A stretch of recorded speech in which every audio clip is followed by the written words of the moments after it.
चलिए शुरू करते हैं। विधेयकों में अगला विधेयक अब आता है धन विधेयक, सबसे महत्वपूर्ण टॉपिक। विधेयकों का सबसे महत्वपूर्ण टॉपिक और सबसे ज्यादा क्वेश्चन इसी पोर्शन से, इसी सेक्शन से आते हैं।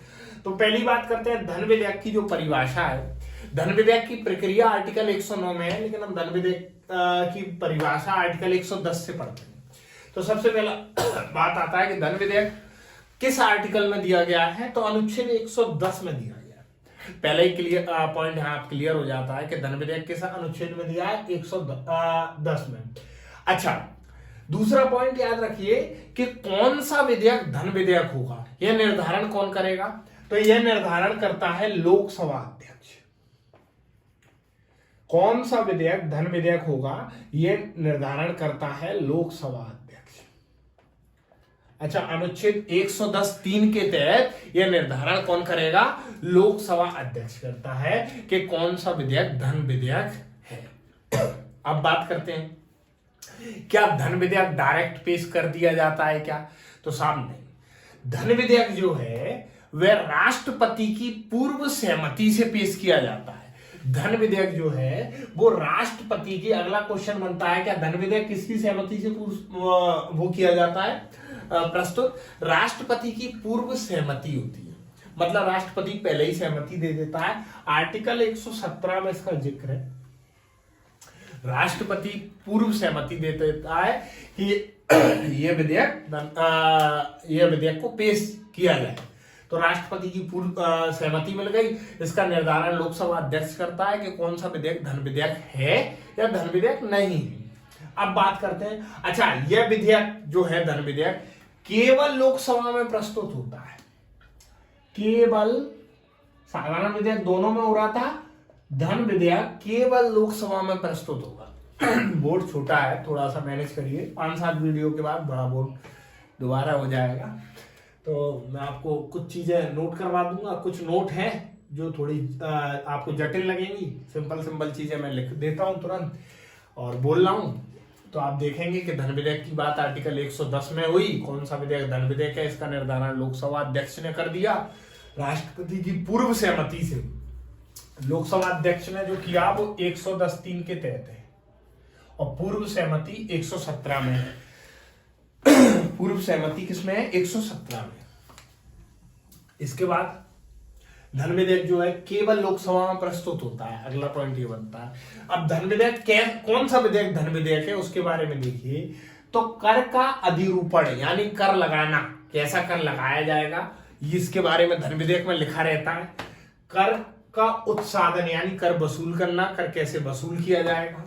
कर का परिहार, कर में छूट, कभी कभार सरकारें जो करों में छूट देती है वह धन विधेयक में बताया जाता है। और कर में परिवर्तन, करों में बदलाव, ये चारों चीजें धन विधेयक के अंतर्गत लिखी जाती हैं।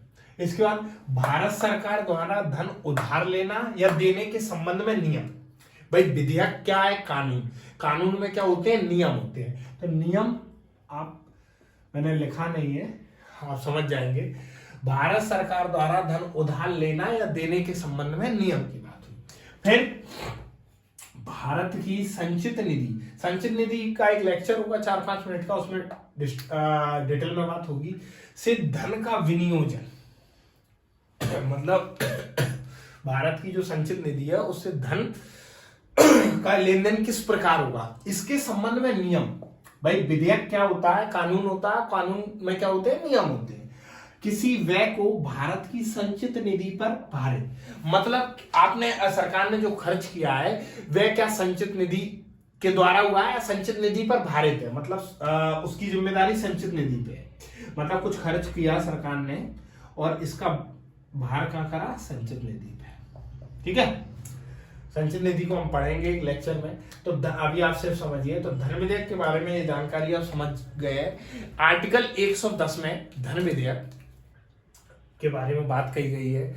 आर्टिकल 110(3) कहता है कि लोकसभा अध्यक्ष यह निर्धारण करता है कि कौन सा विधेयक धन विधेयक है या धन विधेयक नहीं है। फिर आर्टिकल 117 के तहत राष्ट्रपति की पूर्व सहमति से धन विधेयक लोकसभा, सिर्फ लोकसभा में प्रस्तुत किया जाता है।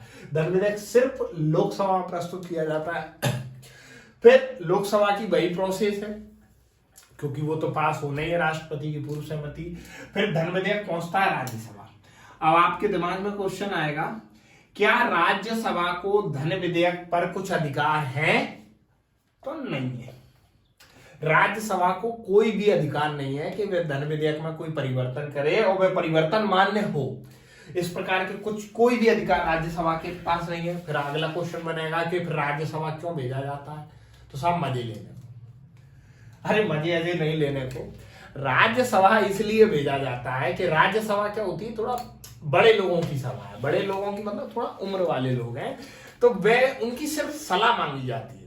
कहने का मतलब ये है कि जब आप जवान हो जाते हैं और आपको विवाह शादी या कुछ भी करना है, तो उसके लिए आप बुजुर्गों के पास जाएंगे और सिर्फ ये पूछेंगे कि ये आप देख लो, ये लड़की मैंने पसंद करी है या ये लड़का मैंने पसंद किया है, सिर्फ ये पूछेंगे। अब उनको लग रहा है कि आप उनसे सलाह ले रहे हैं। आपको क्या है, आप सिर्फ फॉर्मेलिटी कर रहे हैं कि देखो हमने आपसे पूछा जरूर था। अगर वो आपके बाबा दादी जो भी हैं, अगर आपके जो लड़का है या लड़की उसको देख के बोले कि ये लड़का सही नहीं है, तो आप बदलेंगे तो है नहीं। उसी प्रकार से इसकी प्रोसेस है कि धन विधेयक जो है मुख्यतः लोकसभा के पास पूरी शक्ति होती है। लोकसभा जवानों की सभा है, जैसे कि आप लोग हैं। तो आप अपनी पसंद की लड़का या लड़की को ले गए कि इसी तरीके से समझिए, धन विधेयक को ले गए राज्यसभा अपने बाबा दादी के पास और उनसे बोले कि देखिए मैं एक लड़की पसंद करे हूं, आप देखिए सही है तो मैं शादी कर लूं। अच्छा, शादी आपको करनी है, धन विधेयक को पास होना ही है, ये कंफर्म है। राज्यसभा कुछ भी करे, आपको शादी करनी है, आपके बाबा दादी कुछ भी बोले आपको तो करनी है। उसी प्रकार धन विधेयक भी पास होना है। लेकिन क्या कह रहे हैं कि चलो ठीक है, पूछ लो बड़े बुजुर्गों से। अब इनने कुछ सलाह दे दी कि भैया इस विधेयक में ये कमी है, या आपके बॉयफ्रेंड या गर्लफ्रेंड की नाक खराब है या मुंह खराब है या कान खराब है। अब आपका मन है कि आप उसे मान रहे हैं कि नहीं मान रहे। अगर आपने भी देखा कि नहीं नहीं इसकी खराब तो है, मैंने देखा ही नहीं प्यार में, तो आप फिर बदल देंगे। और अगर आप अथा प्यार में हैं कि नहीं साहब वही चाहिए, वो कहावत है कि दिल लगा गधी से तो परी क्या चीज है, तो फिर आप तो पास कर देंगे। आपके पास सलाह दी बुजुर्ग ने, आपको मानना ना मानना आपके ऊपर है। और सलाह भी देखिए, आप 14 दिन के लिए मात्र, राज्यसभा को सिर्फ 14 दिन बिल को रखने का अधिकार होता है। इसके बाद अगर राज्यसभा कोई प्रतिक्रिया नहीं देगा तो यह 14 दिन के अंदर यह बिल ऑटोमेटिक पास हो जाएगा, ऑटोमेटिक पास हो जाएगा। ऐसे ही आप इसको भी समझ लीजिए, आप हैं लंदन में, आपने लंदन से फोटो भेजी अपने माँ बाप को कि मुझे ये लड़की पसंद है, आप देखिए शादी करनी है। घर वालों की कोई प्रतिक्रिया नहीं हुई, 1 साल बाद पता चला गया आपका एक बच्चा भी होने वाला है। तो उसी प्रकार से है कि अगर राज्यसभा कोई प्रतिक्रिया नहीं करेगी तो फिर बिल धन विधेयक अपने आप पास हो जाएगा। ठीक है, तो धन विधेयक को आप समझ लेते हैं, खुद से फील करिएगा, लग जाएगा आपको, समझ में आ जाएगा। अब आगे मिलते हैं अगले टॉपिक में, वित्त विधेयक।